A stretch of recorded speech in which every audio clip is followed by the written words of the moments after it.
بسم الله الرحمن الرحيم. സഹോദരി മിനി സന്തോഷിൻ്റേതാണ് ചോദ്യം.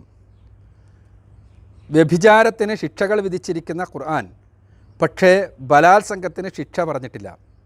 ബലാത്സംഗം 4 ആളുടെ സാക്ഷ്യത്തോടെ സ്വീകരിക്കപ്പെട്ടാൽ പീഡിപ്പിച്ച പുരുഷനും സ്ത്രീയും ശിക്ഷിക്കപ്പെടും. 4 പേർ സാക്ഷികളായില്ലെങ്കിൽ അവനെതിരെ ആരോപണം ഉന്നയിച്ചതിന് പീഡിപ്പിക്കപ്പെട്ട പുരുഷൻ രക്ഷപ്പെടുകയും സ്ത്രീ ശിക്ഷിക്കപ്പെടുകയും ചെയ്യും.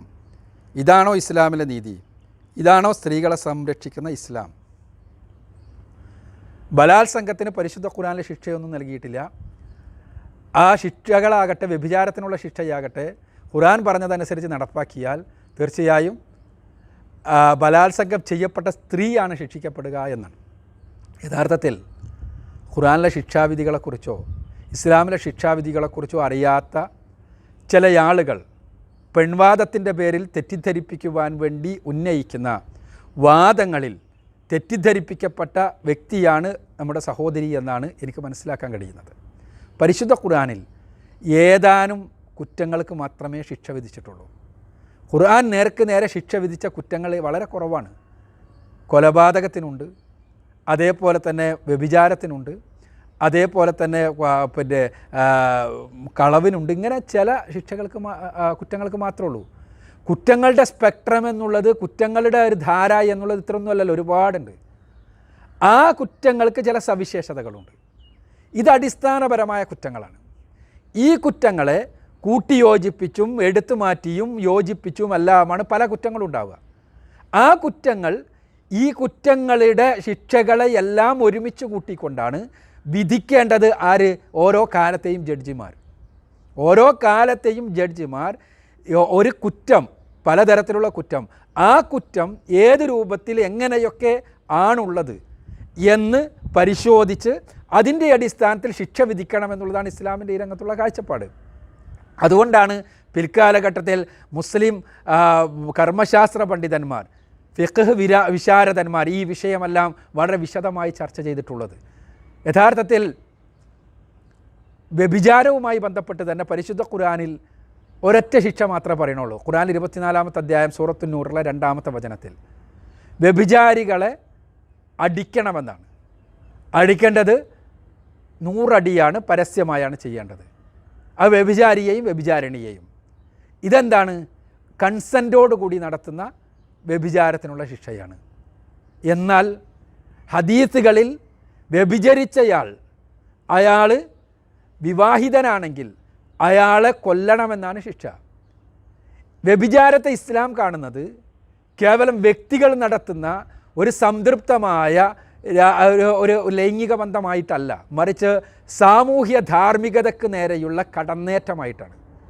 അത് സൃഷ്ടിക്കുന്ന അപകടങ്ങൾ വളരെ വലുതാണ് എന്നതാണ്. അത് സൃഷ്ടിക്കുന്ന സാമൂഹ്യമായ അച്ചടക്കമില്ലായ്മ സൃഷ്ടിക്കുന്ന പ്രശ്നങ്ങൾ വളരെ ഗുരുതരമാണ് എന്നതാണ്. ആ ഗുരുതരാവസ്ഥ വിവാഹിതനല്ലാത്ത ഒരാൾ വ്യഭിചരിക്കുമ്പോഴും വിവാഹിതയായ ഒരാൾ വ്യഭിചരിക്കുമ്പോഴും വ്യത്യാസമുണ്ട്. ആ വ്യത്യാസമനുസരിച്ച് രണ്ടാമത്തെ ഒരു ശിക്ഷ ഹദീസുകൾ പഠിപ്പിച്ചിരിക്കുന്നു. ഇതേപോലെ തന്നെയാണ് ബലാത്സംഗം എന്നത് പലപ്പോഴും ഒരു കുറ്റമല്ല, ഒരുപാട് കുറ്റങ്ങളുടെ സമ്മിശ്രമാണ്. ആ കുറ്റങ്ങൾക്കനുസരിച്ച് ശിക്ഷ വിധിക്കേണ്ടത് ഓരോ കാലഘട്ടത്തിലെയും ജഡ്ജിമാരാണ്. ഉദാഹരണത്തിന് ഫിഖ്ഹിൻ്റെ പണ്ഡിതന്മാർ ബലാത്സംഗം, മറ്റ് അപകടങ്ങളൊന്നുമില്ലാത്ത ബലാത്സംഗം, അവൾക്ക് ഇഷ്ടമില്ലാതെ അവളെ പ്രാപിച്ചു എങ്കിൽ ആ പ്രാപിച്ചതിന് ശിക്ഷയായി പറഞ്ഞിട്ടുള്ളത് അവൾക്ക് ഉള്ള അവളുടെ അവസ്ഥയനുസരിച്ചുള്ള മഹറിൻ്റെ ഈക്വലൻ്റ് ആയിട്ടുള്ള തുക അവൾക്ക് നൽകണം.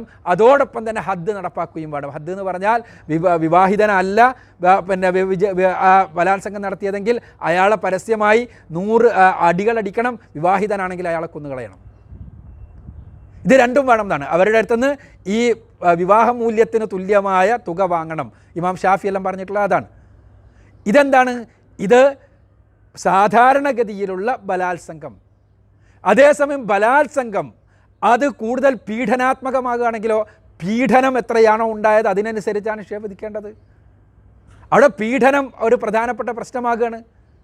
ഇപ്പോൾ ബലാത്സംഗത്തെ പരിശുദ്ധ ഖുർആൻ നേർക്ക് നേരെ പറഞ്ഞിട്ടില്ല. പക്ഷേ പണ്ഡിതന്മാർ അത് ഇഹ്തിസാബ് എന്നാണ് പറയുക. ഇഹ്തിസാബ് എന്ന് പറഞ്ഞാൽ അർഹമല്ലാത്തൊരു സാധനം നിർബന്ധമായും പിടിച്ചു വാങ്ങുന്ന ഏർപ്പാട്.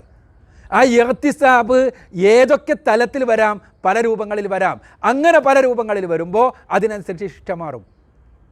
ആ ശിക്ഷ മാറൽ ചിലപ്പോൾ ബലാത്സംഗം ചെയ്യപ്പെട്ടോളണമെന്നില്ല. ബലാത്സംഗം ചെയ്യുന്നതിന് വേണ്ടി പിടിച്ചിട്ട് അവളെ ആയുധം കാട്ടിയിട്ട് ഭീഷണിപ്പെടുത്തി, അല്ലെങ്കിൽ പീഡിപ്പിച്ച് ഭീഷണിപ്പെടുത്തി, അപ്പോൾ അയാൾ വരിക മുഹാരിബിൻ്റെ തലത്തിലാണ്, അഥവാ ഭീതിയുണ്ടാക്കിയ തലത്തിലാണ്. അവരെക്കുറിച്ച് പണ്ഡിതന്മാർ പറഞ്ഞിട്ടുള്ളത് ഖുർആൻ 5-ാമത്തെ അധ്യായം സൂറത്തുൽ മാഇദയിലെ 33-ാമത്തെ വചനപ്രകാരം അള്ളാഹുവിനും റസൂലിനുമെതിരിൽ യുദ്ധം പ്രഖ്യാപിച്ച, അവർക്കെതിൽ ആയുധമെടുത്ത, അവർക്കെതിരിൽ അതിക്രമം കാണിച്ച ആളുകളുമായി ബന്ധപ്പെട്ട കാര്യത്തിലാണ്. ഇർഹാബികൾ അവരിലാണ് പെടുത്തിയിട്ടുള്ളത്. അങ്ങനെ മുഹാരിബുകൾ അത്തരം കാര്യം ചെയ്താൽ ഖുർആനിലെ ശിക്ഷ കുറച്ച് കഠിനമാണ്. ആ കഠിനം എന്താണ്? കൈകാലുകൾ വ്യത്യസ്ത എതിരിൽ ഛേദിക്കുക എന്നാണ് ഖുർആൻ പറയുന്നത്, അല്ലെങ്കിൽ കുരിശിൽ തറക്കുക എന്നാണ്. ഇതെല്ലാം സന്ദർഭത്തിനനുസരിച്ച് മാറും. എത്രത്തോളം വലിയ മുഹാരിബാണ്, എത്രത്തോളം വലിയ തെറ്റാണ് പെണ്ണിനെതിരെ ഇയാൾ ചെയ്തിട്ടുള്ളത്, അതിനനുസരിച്ച് ശിക്ഷ വ്യത്യാസപ്പെടും. ആ ശിക്ഷയാകട്ടെ പരസ്യമായി പ്രദർശിപ്പിക്കപ്പെടുകയും ചെയ്യും. അല്ലാതെ ബലാത്സംഗത്തിന് ശിക്ഷയില്ല എന്നൊരു നിയമമല്ല ഇസ്ലാമിലുള്ളത്. ബലാത്സംഗത്തിന് ശിക്ഷ കൂടുതൽ നിഷ്കൃഷ്ടമാണ്. ആ നിഷ്കൃഷ്ടം ആയതുകൊണ്ട് തന്നെ ഒരു പ്രത്യേക ശിക്ഷ വിധിക്കാതെ, ഒരു പ്രത്യേക ശിക്ഷ പറയാതെ, ആ ഓരോ സാഹചര്യത്തിനനുസരിച്ച്, സന്ദർഭത്തിനനുസരിച്ച്, ഏത് രൂപത്തിലാണോ ബലാത്സംഗം നടന്നത് അതിനനുസരിച്ച് ശിക്ഷ വിധിക്കപ്പെടുന്നതാണ് ഇസ്ലാമിലെ രീതി. പിന്നെ പ്രശ്നം സഹോദരി ചോദിച്ചിട്ടുള്ളത്, അങ്ങനെ ആണെങ്കിൽ, തെളിവില്ലാതെ ആണെങ്കിൽ എന്താണ് ചെയ്യുക എന്നുള്ളത്. ഖുർആൻ 24-ാമത്തെ അധ്യായം സൂറത്തുൻ നൂറിലെ 4-ാമത്തെ വചനത്തിൽ വ്യഭിചാരത്തെക്കുറിച്ച് പറഞ്ഞ് അടുത്ത വചനത്തിൽ വ്യഭിചാര ആരോപണം, അത് പ്രത്യേകിച്ച് ഖുർആൻ പറഞ്ഞിട്ടുള്ളത് സഹോദരി മനസ്സിലാക്കണം, സ്ത്രീകൾക്കെതിരെയുള്ള ആരോപണമാണ്. എന്നാൽ ആരോപണം പുരുഷനെതിരാകുമ്പോഴും സ്വാഭാവികമായും സ്ത്രീകൾക്കെതിരാകും. പക്ഷേ ഖുർആൻ എടുത്ത് പറഞ്ഞിട്ടുള്ളത് പെണ്ണിനെതിരെ, മാന്യമായി ജീവിക്കുവാൻ ആഗ്രഹിക്കുന്ന പെണ്ണിനെതിരെ വ്യഭിചാരാരോപണം നടത്തി 4 സാക്ഷികളാൽ സ്ഥാപിക്കപ്പെട്ടിട്ടില്ലെങ്കിൽ അവരെ 80 അടിയടിക്കണമെന്നാണ് പരസ്യമായി. അപ്പോൾ സഹോദരിയുടെ ചോദ്യം, ഇങ്ങനെ ഒരാൾ ബലാത്സംഗം ചെയ്തു, ആ ബലാത്സംഗം 4 സാക്ഷികളാൽ തെളിയിക്കാൻ ബലാത്സംഗം ചെയ്യപ്പെട്ട വ്യക്തിക്ക് കഴിഞ്ഞില്ല എങ്കിൽ അവരെ അടിക്കുമോ എന്നാണ്. ഉത്തരം ഇല്ല എന്നാണ്. ബലാത്സംഗമാകുമ്പോൾ ബലാത്സംഗത്തിന് 4 സാക്ഷികൾ എന്നൊരു നിയമമില്ല. മറിച്ച് ബലാത്സംഗത്തിന് മുഹാരിബിൻ്റെ നിയമമാണ്. അഥവാ ബലാത്സംഗത്തിന് വിധേയമായ ആൾക്ക് തെളിയിക്കാൻ പറ്റണം.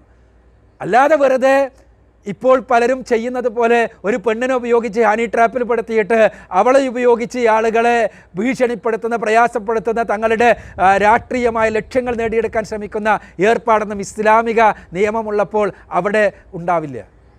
അവിടെ എന്താണ്? നിഷ്കൃഷ്ടമാണ്, കൃത്യമാണ്, കുറ്റവാളിയെ ശിക്ഷിക്കപ്പെട്ടുകൂടിയത്. അതുകൊണ്ട് തന്നെ ഇവൾക്ക് തെളിയിക്കാൻ പറ്റണം. തെളിയിക്കാൻ എന്തൊക്കെയാണ് മാർഗം? പല മാർഗങ്ങളുണ്ടല്ലോ. ആക്രമിക്കപ്പെട്ടതാണെങ്കിൽ ആക്രമിക്കപ്പെട്ടത് ഏതെങ്കിലും രൂപത്തിൽ തെളിയിക്കാൻ പറ്റണം. അവൾക്ക് ആ സമയത്തിൽ താൻ അക്രമത്തിനെതിരെ കാണിച്ച കാര്യങ്ങൾ തെളിയിക്കാൻ പറ്റണം. അവൾ വിളിച്ച് കരഞ്ഞിട്ടുണ്ടെങ്കിൽ ആ കരഞ്ഞത് കേട്ടയാളുകളെ വെച്ച് തെളിയിക്കാൻ പറ്റണം. എങ്ങനെയെങ്കിലും താൻ ബലാത്സംഗം ചെയ്യപ്പെട്ടിട്ടുണ്ട് എന്ന് തെളിയിക്കാൻ കഴിഞ്ഞാൽ, ആ തെളിയിച്ച് കഴിഞ്ഞാൽ തന്നെ അവൾ പിന്നെ ശിക്ഷയില്ല. അതേസമയം തെളിയിക്കപ്പെട്ട് കഴിഞ്ഞാൽ സ്വാഭാവികമായും ഈ ബലാത്സംഗം ചെയ്ത വ്യക്തി ഞാൻ നേരത്തെ പറഞ്ഞ മാതിരി ശിക്ഷിക്കപ്പെടുകയും ചെയ്യും. അതല്ലാതെ ബലാത്സംഗം ചെയ്താൽ അത് 4 സാക്ഷികളെ പിടിച്ചു കൊണ്ടുവന്നിട്ട് മാത്രമേ ശിക്ഷിക്കപ്പെടുന്നില്ല. ബലാത്സംഗം ഒരേ സമയം സാമൂഹ്യമായ കുറ്റവുമാണ്, അതേസമയം വൈയക്തികമായ കുറ്റവുമാണ്. വ്യഭിചാരം അങ്ങനെയല്ല.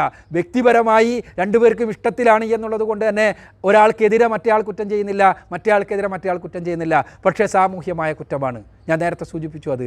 എന്നാൽ ബലാത്സംഗമാകുമ്പോൾ വ്യക്തിക്കെതിരെയുള്ള അതിക്രമമാണ്, സാമൂഹികമായ അതിക്രമമാണ്. സാമൂഹികമായ അതിക്രമത്തിന് അയാൾക്ക് ഹദ്ദ് ശിക്ഷയുണ്ടാകും. ഖുർആൻ പറഞ്ഞ രൂപത്തിൽ അയാളെ കൊന്നുകളയും. പക്ഷേ വ്യക്തിപരമായ കാര്യം, വ്യക്തിക്ക് എത്രത്തോളം അപകടമുണ്ടാക്കിയോ, വ്യക്തിക്ക് എത്രത്തോളം പ്രയാസമുണ്ടാക്കിയോ അതിനനുസരിച്ചുള്ളതായിരിക്കും ശിക്ഷ.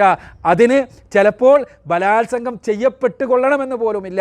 അവൾക്ക് ലിംഗ സുരതം നടന്നിട്ടില്ലെങ്കിൽ പോലും അവളെ പ്രയാസപ്പെടുത്തിയാൽ, അതിന് ആയുധം ഉപയോഗിച്ചാൽ, അതിന് തെളിവുണ്ടെങ്കിൽ അതിന് നിഷ്കൃഷ്ടമായ ശിക്ഷയാണ് ഇസ്ലാമിക നിയമമുള്ളിടത്തുണ്ടാവുക. അതാണ് ഖുർആനിൽ നിന്നും ഹദീസുകളിൽ നിന്നും ഫിഖ്ഹ് ഗ്രന്ഥങ്ങളിൽ നിന്നുമെല്ലാം നമുക്ക് മനസ്സിലാക്കാൻ കഴിയുന്ന സംഗതി എന്ന് മനസ്സിലാക്കുക.